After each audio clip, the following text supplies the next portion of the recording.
Esse é uma cápsula e nós vamos falar agora sobre o Lula, que ficou super chateado com aquela reportagem da The Economist, né? A gente falou sobre essa reportagem aqui alguns dias atrás, quando a reportagem saiu. Realmente uma reportagem muito crítica ao Lula, falando das lambanças que o Lula fez na geopolítica, né? Ao se posicionar do lado de ditaduras e coisa e tal. E o Lula ficou chateado, cara. Levou no coração esse negócio, bicho. Levou no coração por quê? Porque ele sabe que é uma crítica muito importante nessa história toda. A crítica de que o Lula tá fazendo merda na política externa. O Trump ganhou força com o ataque lá contra o Irã. E o Lula continua patinando nessa brincadeira. Não é à toa que os BRICS está todo mundo debandando e também a COP também está em risco lá, a COP 30 lá em Belém. Vamos falar sobre isso aqui porque o Lula resolveu escrever uma cartinha de resposta para a empresa. O cara passou recibo mesmo, meu amigo. Ô Lula, cara, tu é presidente de um país, cara. Uma revista te criticou, deixa pra lá, cara. Vida que segue, pô. Agora, responder com cartinha é passar recibo, cara. É passar recibo que tu ficou chateado.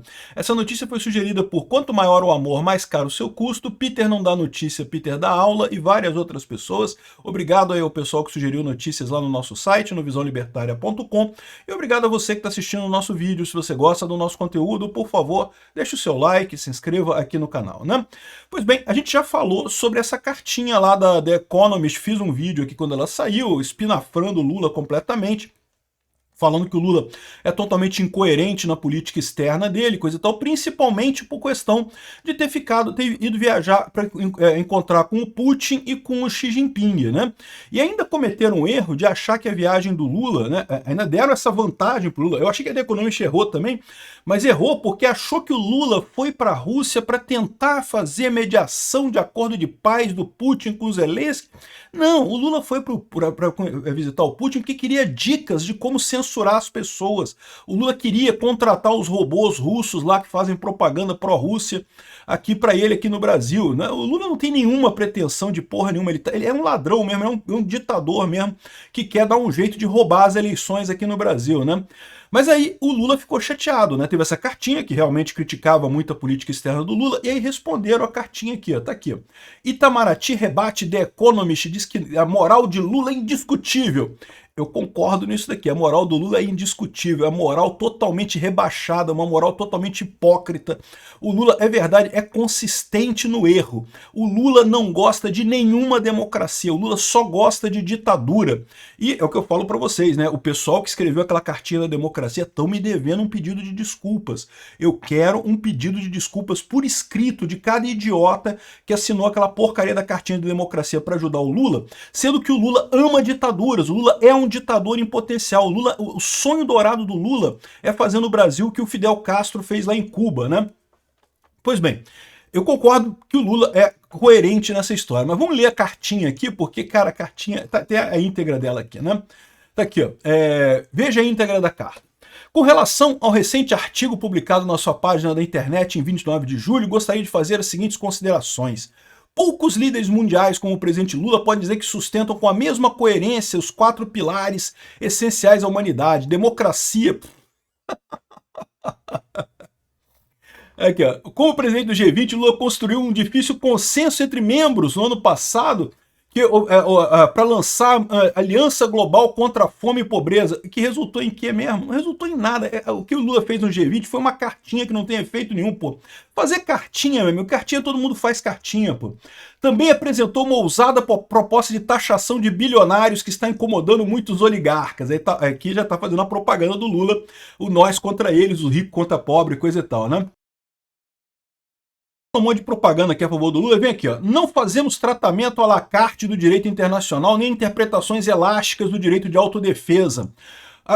Mas ué, e a Ucrânia? Como é que fica isso, Lula? Porque o Brasil, ok que o Brasil criticou a entrada da Rússia invadindo a Ucrânia, mas você foi lá bater papo com Putin, você foi lá em Moscou num evento festivo de comemoração da Rússia e coisa e tal, era o único chefe de uma grande democracia lá na Rússia, sentado lá junto com um bando de ditador lá e jogando o nome do Brasil na lama, nisso daqui, aqui, ó. A posição do Brasil contra os ataques ao Irã, e curiosamente, E Israel também. Quando Israel foi atacado no 7 de outubro também, não teve nada, não teve um mero questionamento e coisa e tal, mas a crítica toda contra Israel. O Lula é, antes de mais nada, um antissemita inveterado. Não é à toa que o Lula elogiou o Hitler lá numa entrevista, lá em 79. Você lembra dessa história? Uma entrevista para Playboy, que na época era uma revista muito conhecida aqui no Brasil, e tinha as páginas amarelas, e o Lula falou que não, que elogiava o Hitler, achava o Hitler bacana e coisa e tal.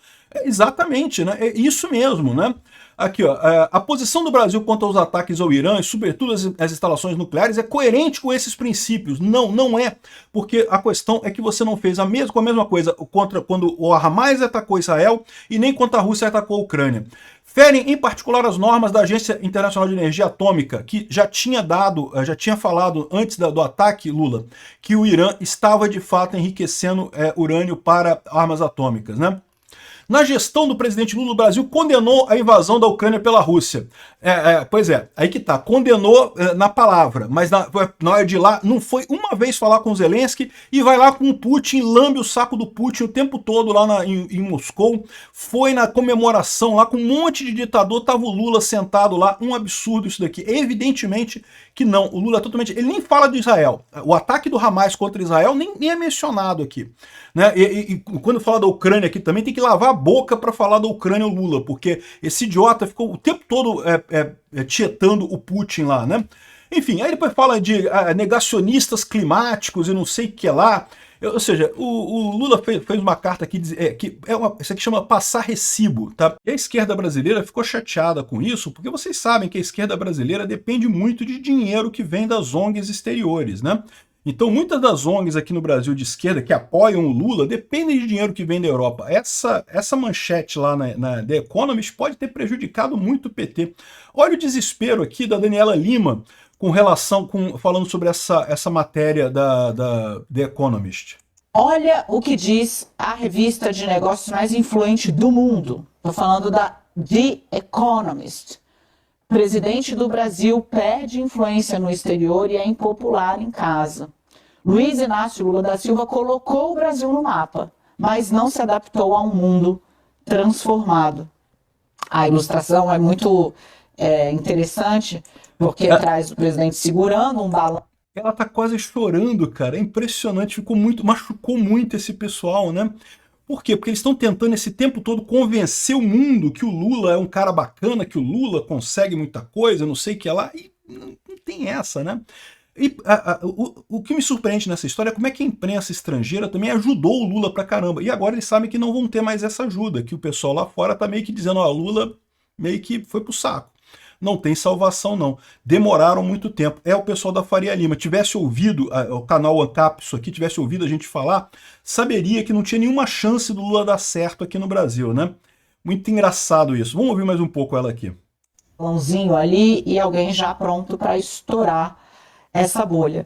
É interessante porque, por mais que o Lula tenha colocado, e aí eu já trago o Valdo Cruz para cá, por mais que o Lula tenha recolocado o Brasil no mapa das grandes discussões, então foi convidado para o G7, né? No G20 o G20 foi no Rio, teve uma participação importante, BRICS, está ampliando o BRICS, se tornou um canal importante com a China e com a Rússia, que são atores na...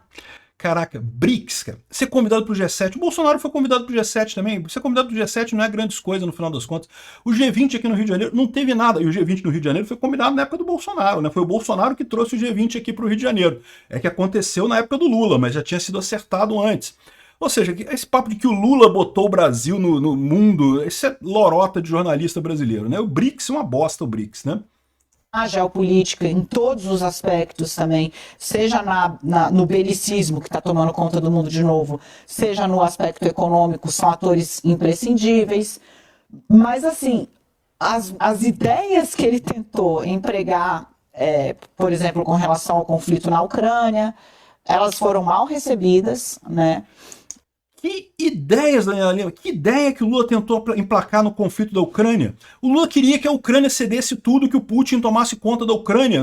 Ah, não, vamos parar a guerra, não sei o que lá. Que ideia que o Lula deu? O Lula não deu ideia nenhuma, o Lula é um idiota. O Lula falou de sentar para tomar uma cervejinha com o pessoal. Não teve ideia nenhuma do Lula. Esse pessoal, cara, é impressionante, né? E eles estão começando a perceber que não está colando mais esse negócio, né? É o que eu falo para vocês, na era da informação descentralizada e distribuída, você consegue enganar algumas pessoas por algum tempo, mas cada vez mais você tem dificuldade de enganar muita gente por muito tempo, né? O pessoal lá fora está começando a perceber a roubada que é o Lula, né? De qualquer forma, continua essa resposta do Lula sendo uma coisa patética, sem nenhuma justificativa, mas mostra porque que o pessoal está respondendo isso daí. Eles estão machucados com isso daí, eles estão com medo de perder o apoio da Europa. Que não tenha dúvida, é um apoio importante para a esquerda aqui em termos de dinheiro aqui no Brasil. Ou seja, essa cartinha aqui é passação de recibo, meu amigo. Lula, tu é um presidente de um país, cara, tu tá com o nome do Brasil na tua boca, tu tá jogando o nome no lixo a passar recibo desse jeito. Quem se importa que a revista falou A ou falou B, não sei o que lá? Aí ele vai e responde. O pior, a resposta dele é totalmente incoerente, porque, de novo, aqui, ó, ele fala que condenou a invasão da Ucrânia pela Rússia, mas, pô, vamos combinar, né, Lula? Você fez tudo para ajudar o Putin, ou seja, não condenou porcaria nenhuma. Se tivesse condenado de verdade, teria ajudado a Ucrânia. Teria, pelo menos, não se aproximado do Putin. O Bolsonaro, bem ou mal, é verdade, o Bolsonaro manteve alguma relação com o Putin, eu critiquei muito ele por isso, mas, pelo menos, o Bolsonaro não se aproximou do Putin depois da invasão da Ucrânia. O Lula não, o Lula se aproximou, foi lá em Moscou para conversar com o cara. E a The Economist ainda colocou quebrou o galho do Lula para dizer que ele foi lá para tentar fazer acordo de paz. Foi porra nenhuma. Ele foi lá para aprender como é que mexe com robô na internet, que é isso que ele quer saber lá. E não vai, porque o Putin também está perdendo a guerra na internet. Esse pessoal não percebe isso, né? Esse pessoal da antiga continua achando que a Rússia está ganhando a guerra na internet, coisa e tal. E não tá, cara. Tá perdendo e perdendo feio. Bom, enfim, e outra coisa que ele coloca aqui, ó, que líder não é popular entre negacionistas climáticos e coisa e tal, para dizer que o Trump não gosta dele. Agora, eu quero lembrar para o Lula que a The Economist é uma revista da esquerda na Europa. Ela é a primeira europeia, não é americana, é da Inglaterra, na verdade, e é do pessoal esquerdista lá da Europa. Ou seja, essa crítica para o Lula é da galera da turma dele, é a esquerda europeia versus a esquerda sul-americana. E essa distinção, eu já falei para vocês, né, é muito significativa, porque a esquerda europeia já é uma esquerda que já abandonou o comunismo, não tem essas ideias do Marx, coisa e tal. O pessoal é esquerdista, mas é mais pro lado identitário, de questionamento climático e coisa e tal, né? O Lula não, o Lula é marxista. O Lula acha que tem que ter controle global de todo mundo, tem que ter um estadão para controlar de tudo ali, não a União Soviética, a União das Repúblicas Socialistas da América Latina, né? A Ursal, que o pessoal brinca por aí, mas a ideia que o Lula quer é isso mesmo, né? Ou seja, ao mesmo tempo, o Lula conseguiu expor a hipocrisia dele e rebaixar o Brasil e passar recibo que ficou chateado com uma reportagem. Pois é, Lula conseguiu fazer mais merda em cima da merda que já estava feita. Piorar só a situação dele. Mas é isso daí, né? Quem mandou eleger esse idiota, né? Obrigado por assistir o vídeo até o final. Além de curtir, compartilhar e se inscrever no canal, considere se tornar patrocinador com valores a partir de R$ 1,99. Clique no botão Seja Membro abaixo para saber as condições e vantagens de patrocinar o canal. Mais informações sobre o nosso projeto, visite nossos sites indicados na tela.